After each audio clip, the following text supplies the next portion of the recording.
Cut 6, go.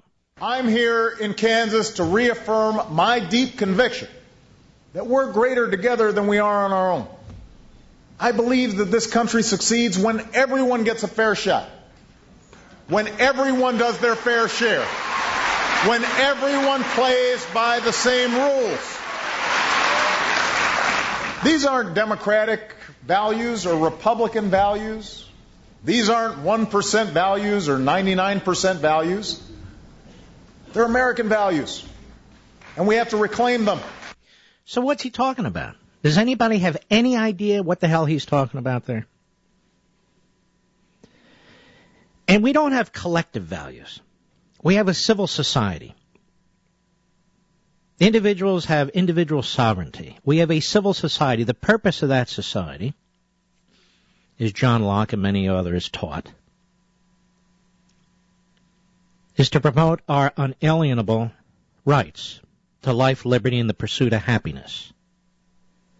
Not to create a massive, federalized, centralized, concentrated collective, where Obama and his ilk determine how we're to live, or even whether we live, under Obamacare.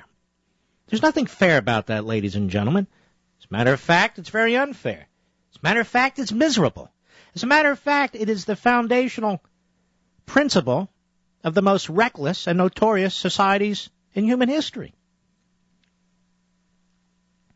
Now, Obama doesn't believe in this sort of a collective notion when he's not in power, does he?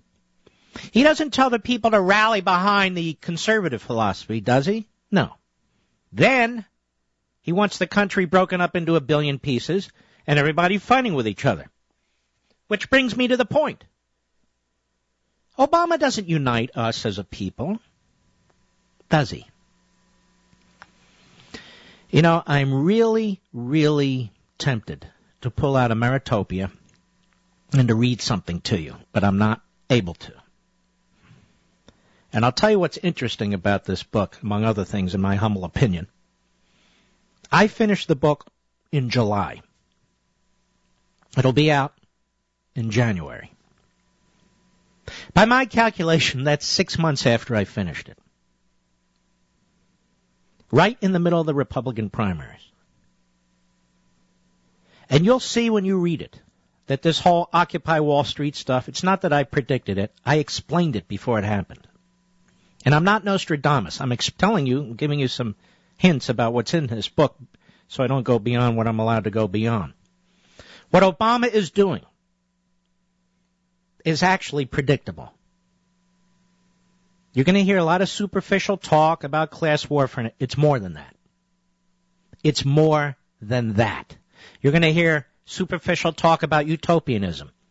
I'll explain it in great detail with much substance in the book. Mark, why don't you do it now? It's simple why I'm not doing it now. You have got to look at it and digest it and read it when I talk about it. And that is the best way to approach this. Not with a 30-second boom, because it deserves more attention than that. One of the reasons I'm playing these Obama clips is because he's laying out who he is.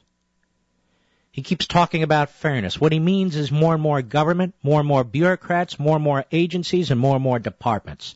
You know what? Theodore Roosevelt wouldn't even recognize the United States today. He wouldn't even recognize it. And there he is invoking Roosevelt's name. Let me ask you a question that was posed on my Facebook page. In the future, how many presidents do you think will want to compare themselves to Barack Obama? I don't think many. Just like they all avoid Jimmy Carter. And they should. But what Obama is doing here seems contradictory, right? Seems contradictory. Reaching out to the middle class while also embracing Occupy Wall Street. Reaching out to the middle class while also destroying the middle class. Talking about fairness when he really means expanding the role and the size of the federal government. Socialism, communism, all the rest of it, the statisms, they always define themselves as reform movement, movements, as fairness movements, as middle-class movements, and they're nothing of the sort. They are excuses for empowering a handful of people at the expense of the very people they claim to want to represent. This is not theoretical with Obama, ladies and gentlemen. He has a 3-year record. He should be a one-term president if people are paying attention. I know he wants to talk about other presidents. I know he wants to blame certain presidents. I know he wants you to think that all he needs is a little more time to fix things, that we're on our way to nirvana. I know he wants you to think all those things. Many of you were fooled once. Don't be fooled again. The man has a record, and let me tell you about this record. It is the worst record economically, and may I add, on the national security front in modern American history. The worst. He didn't save us from a Great Depression. He's dragging us through a long and unnecessary depression. I'll be right back.